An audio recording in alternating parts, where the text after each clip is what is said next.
Joining us tonight, former congressman, former chairman of the House Oversight Committee, Jason Chaffetz, also a Fox Business contributor and author of the book, The Deep State. Great to have you with us, Jason.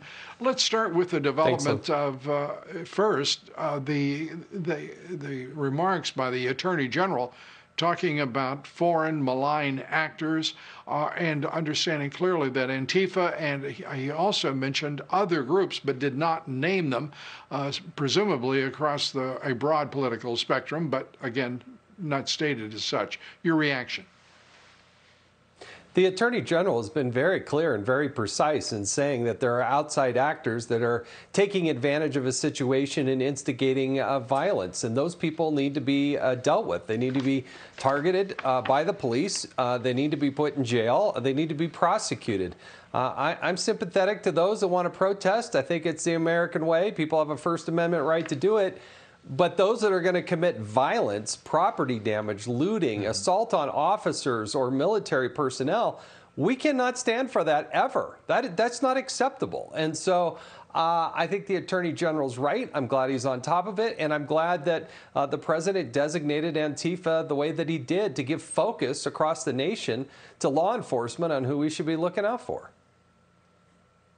And yet we are watching primarily Democratic mayors, Democratic governors, Democratic city councils just giving a free pass to apprehended rioters, looters. It's really quite something to see, an ideological alignment amongst those breaking the law and those who are designated to enforce it. And I hope they pay a big a political price for it. You were talking earlier, Lou, about Eric Garcetti, who's the mayor of Los Angeles, now wanting to cut the budget. It's going to be somehow vogue to just defund or get rid of the police in these. Are you kidding me? And if the LA mayor is serious about doing it, why don't we start with getting rid of his own personal security detail? Because I got to tell you, he's transferred all around Los Angeles, everywhere he goes, with LA police officers there by his side to protect him. If he wants to get rid of the police, show us where your money is, Mayor. Get rid of your own security detail, then tell me if you need the police. And he could show us where his heart is as well, in solidarity.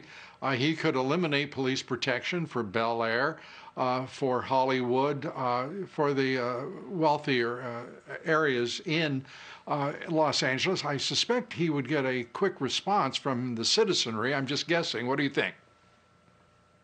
Yeah, I think if they got rid of the police and defunded them there at City Hall and for the city council and all that, I think they'd probably have a little bit of an attitude adjustment. But the mayor can show us by example. If that's what he believes, then do it to himself first and then see how it goes. Give it maybe 72 hours and see how he's feeling about it. I think that's about right.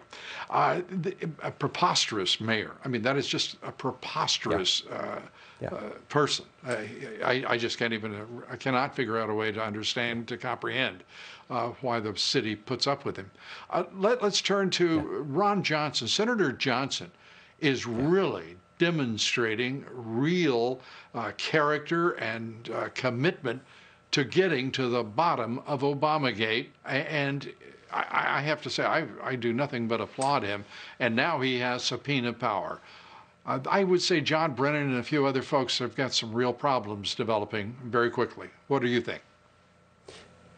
Very disappointed in Lindsey Graham for delaying yet again an investigation that should have started, quite frankly, about 6 months ago. Hats off, though, to Senator Johnson in being able to get after what is one of the biggest political scandals ever in the history of this country. And I'm glad that Senator Johnson is taking advantage of his chairmanship to do what he should be doing. To do anything else would be malpractice.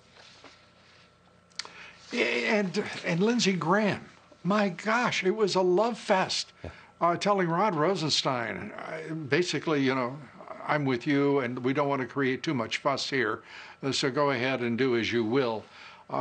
It was really a stunningly pathetic performance for a guy who had been talking about he was going to be a regular, a real investigator and get to the bottom of the corruption, the political corruption of the FBI, the Justice Department, and their effort to overthrow the President of the United States. It looked like he was having simply a walk in the park, didn't it?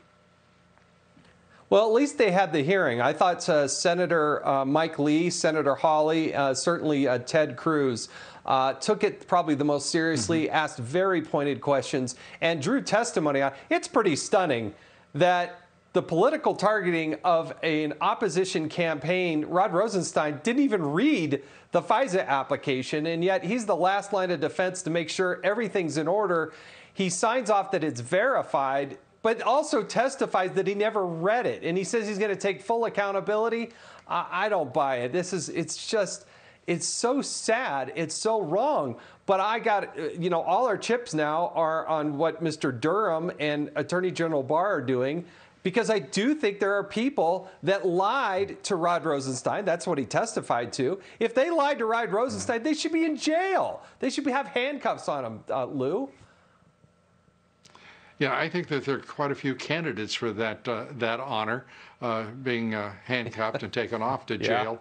Yeah. And like you, I wouldn't mind watching those perp walks for the politically corrupt in the DOJ and the intelligence agency upper levels. It would be quite something.